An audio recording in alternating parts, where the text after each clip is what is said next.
હવે વાત ગુજરાતની વધુ એક સિદ્ધિની।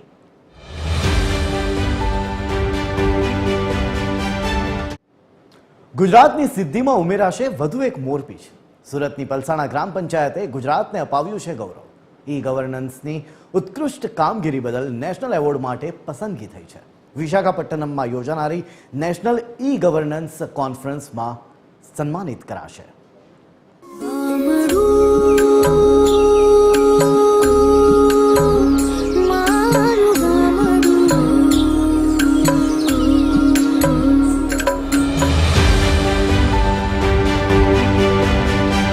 આ છે સુરતની પલસાણા ગ્રામ પંચાયત। સ્વચ્છ સુઘડ આ તાલુકા પંચાયતમાં તમામ કામ કોમ્પ્યુટર પર થાય છે।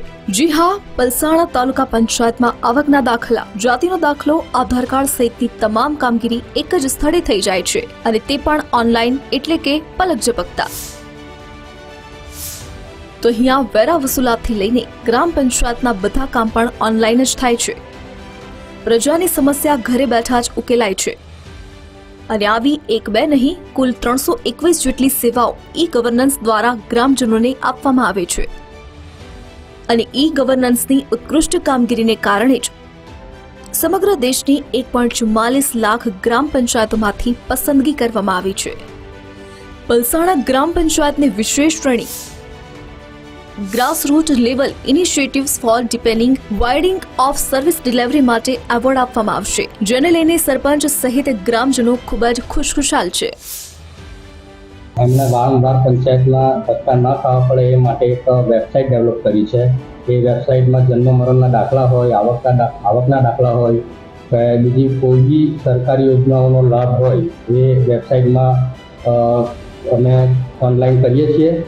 તમારે પૂરા જો બી ભરવું હોય તો ઓનલાઈન તમે કરી લો। ગ્રામ પંચાયતમાં તમારે આવવાનું રહેતું નથી, પ્લસ તમારી અરજી જે બધી ઓનલાઈન નિકાલ થઈ ગયો। તમારે આરોગ્યને લગતી હોય કે સ્કૂલ, કોલેજ, ITI પલસાણામાં 2 બાગ છે છોકરા લોકોને રમવા માટે અને ઘણું સરસ ગામમાં સુવિધા છે સરપંચ દ્વારા મળતી છે।